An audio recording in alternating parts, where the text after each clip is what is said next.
হে এসো হে পরমতর সুন্দর এসো হে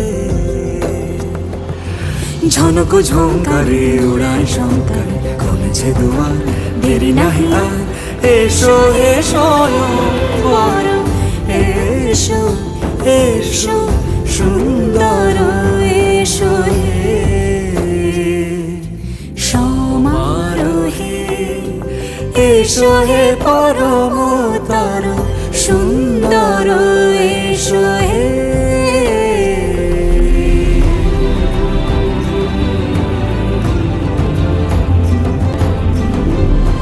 যে রূপে আকাশ তটে চাঁদেরই আলো যে রূপে আকাশ তটে চাঁদেরই আলো যে রূপে ললাট সখী সিঁদুরে সাজালো সিঁদুরে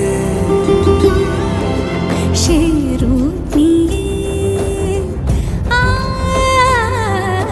সে রূপ নিয়ে এসো হে যুগন্ধর সুন্দর এসো এসো হে। Good morning, welcome back to my channel. আশা করি তোমরা সবাই খুব খুব খুব ভালো আছো আর আমিও ভালো আছি। তো আজ যেহেতু আমাদের বাড়িতে শীতলা পুজো, তাই গতকাল রাত্রে ভাত রান্না করেছিলাম। তো সেই ভাতটাতেই দেখলে তোমরা জল দিলাম। তো ভাতটাকে জল দিয়ে রেখে আমি স্নান করতে চলে গেছিলাম। স্নান টান করে রেডি হয়ে একদম দেখো গিন্নি মায়ের মতো বসে পড়েছি গোছাতে। তো ওদিকে ফল টল কেটে এদিকে চলে এসেছি মন্দিরে, কেননা চালনটা সাজিয়ে নিতে হবে, ঠাকুর আসছে। এই দেখো বলতে বলতেই মা শীতলা ঢুকে গেছে। আর আমি যেহেতু চালনটা রেডি করেই ফেলেছিলাম, তাই দেখলাম বরণটা তাহলে করেই নিই, কেননা বরণ না করলে তো মাকে ফ্যান থেকে নামানো যাবে না। আর তোমরা সবাই জানো মাকে বরণ করেই নামাতে হয়। তো যাই হোক, এই দেখো এখানে আমি বরণ পর্ব সেরে নিলাম। আর মায়ের মাথায় তো আর আমাদের ধান দুব্য দেওয়ার কোনো ক্ষমতা নেই, কেননা সে তো মা, তাই মায়ের পায়ে একটু ধান দুব্য দিয়ে দিলাম। আর এই দেখো ওরা সবাই মিলে, মানে দাদা টাদা যারা ছিল আর কি, তারা সবাই মিলে মাকে নামিয়ে নিল।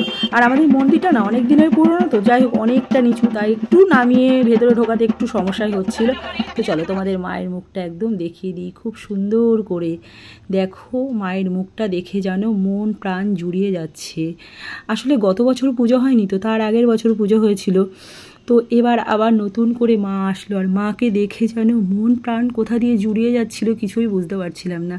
মানে এত সুন্দর, পুরো মায়ের নিষ্পলক দৃষ্টি, একদম মানে মনে হচ্ছে যেন মুখের দিকে তাকিয়ে আছে, চোখের দিকে তাকিয়ে আছে। তো যাই হোক মায়ের মুখ দেখিয়ে দিলাম। আর এই দেখো এখানে পুজো বসে গেছে, পুরুত ঠাকুর চলে এসেছে।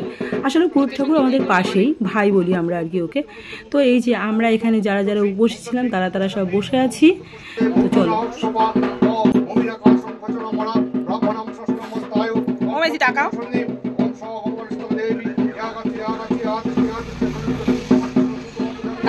টাকা এখানে এখন চলছে মায়ের চক্ষুদান পর্ব, তাই দেখো কাপড় দিয়ে ঘিরে দিয়েছে। তারপরে মায়ের চক্ষুদান পর্ব সেরে নিয়েই মাকে আরতি করে নিল।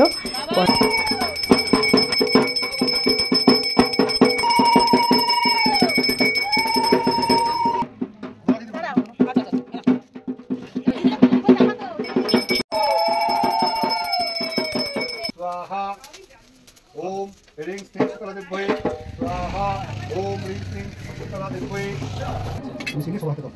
মোমটম পরে ধরাবো নিতে হবে। ওখানে জল তেল সিঁদুর জল দেওয়ার পরে মোমবাতি ধূপকাঠি দিই।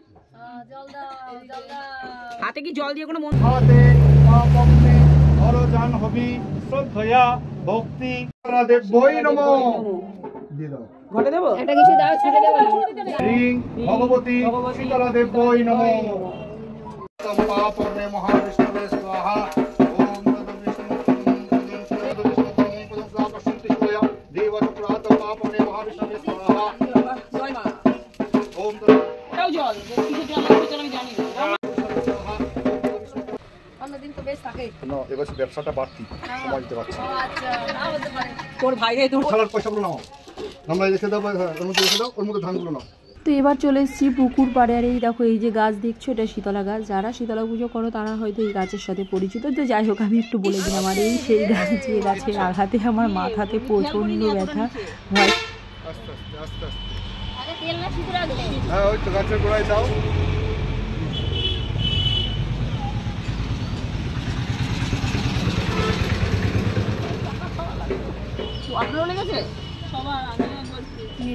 এবার সিঁদুরটা দিয়ে নিক সবাই।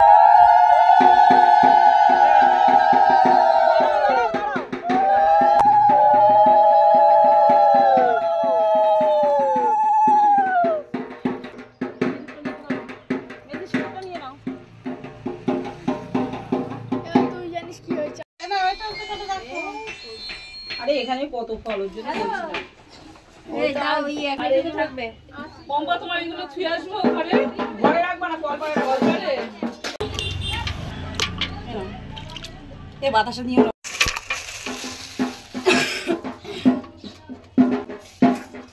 ও বাতাসা সব ঢেলে দিয়েছো দিদি হ্যাঁ মনে ছিল মিষ্টি জমি দাও মিষ্টি হয়ে যাবে বড় বাটিটা রাখো ওই বাটিটা করে সবাইকে দিবা ছোট বাটি একটা বড় বাটি রাখো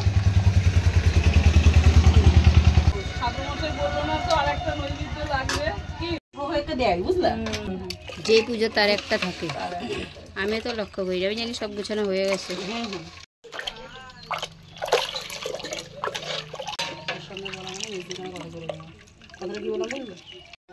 কিন্তু কেউ হিসাব চাও না চাও কেউ হিসাব খাবে তুমি বলো সঙ্গে তাই চাও তাহলে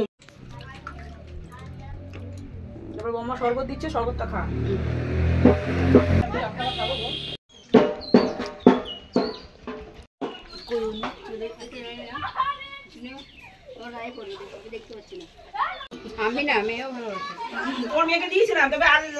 তো ওদিকে সমস্ত কাজকর্ম কমপ্লিট হয়ে গেছে আর ঘরে চলে এসেছে আর আজকে না আমার আর কোনো কিচ্ছু করার ক্ষমতা নেই মানে এত অসম্ভব মাথাতে খোঁচা সবাই শুনলাম খেয়েছে কয়েকজন আর কি কিন্তু আমি প্রথম খেয়েছি আর এমনভাবে খেয়েছি মানে কয়েক জায়গা আমার মাথার মধ্যে ফুটো হয়ে গেছে তো যে কারণের জন্য অসম্ভব যন্ত্রণা করছিল মিষ্টু বললো মা একটু বরফ ডলে দিই তাই মিষ্টু একটু বরফ ডলে দিচ্ছিলো তো খাবো না করলাম কিন্তু মেয়ে কি শোনে আমি না খেলে মেয়েও খাবে না তাই তোমাদের একটু শীতলা পান্তাটাও দেখিয়ে দিই বন্ধুরা এখন বাজে রাত 8টা আমি বিকেল 4টার সময় খেলাম মানে পুজো দিয়ে ঘরে আসলাম তখন মানে 4টে বাজে তো তারপরেই খেয়েছি আর কি তো তখন তোমাদের সাথে লাস্ট দেখা হয়েছিল তারপরে আর আমি তোমাদের সামনে আসিনি আসলে পুকুরে যে জল দিতে হয় দুধ জল দিতে হয় আর কি এগুলো শীতলা পুজো যারা করে তারা হয়তো এগুলো জানে তো শীতলা গাছে মানে মাথা এইভাবে ঢুকতে গিয়ে গাছটা যে এত বড় হয়েছে গত বছর যেহেতু পুজো হয়নি আমার মাথাতে নিয়ে যে গাছটা এত বড় হয়েছে মাথার মধ্যে এমন গুঁতো খেলাম মানে পুরো মাথা কয়েক জায়গায় ফুলে গেছে কাটা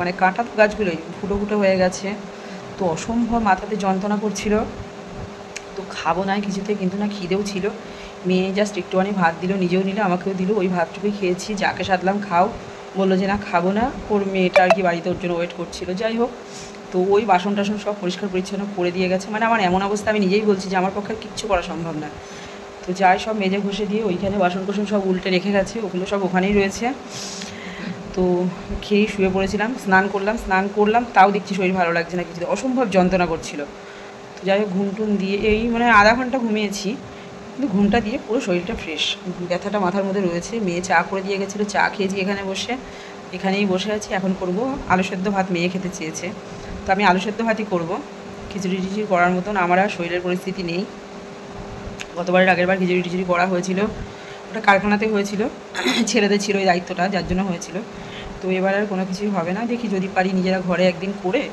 ওই মানে পাশের বাড়ি ঠাড়ি ওদের আর কি একটু দেওয়া ঠেয়ার ইচ্ছা আছে তো দেখা যাক কত দূর কী হয় আগেই মুখ দিয়ে কিছু বলবো না ইচ্ছা আছে মনে এটুকুই আর কি তো এখন আলু সেদ্ধ ভাত করব আর কি বসে আছি তবে এখন শরীরটা ভালো লাগছে কিন্তু মাথার ব্যথাটা কিন্তু রয়ে গেছে এই হচ্ছে কথা চলো পরে আসছি আবার খুব বেশি বাজে না এখন বাজে 9টা মাত্র 9:10 কিন্তু আজকে এত ক্লান্ত কিচ্ছু ভালো লাগছে না এই যে আলু সেদ্ধ ভাত করলাম মেয়ে আলু সেদ্ধ ভাত খেতে চেয়েছে আর এবার আমিও বসে পড়বো চলো খেয়ে নিই শুয়ে পড়বো আজকে আর ভিডিও এডিট কালকে করবো ওষুধ খাবো খেয়ে যদি দেখি সাথে সাথে ঘুম পেয়ে গেছে তাহলে ঘুমিয়ে পড়বো আর না হলে যতক্ষণ জেগে থাকবো ততক্ষণ যেটুকু পারি করে রাখবো তারপরে তো কালকে চলো খেয়ে নিই খুব ক্লান্ত লাগছে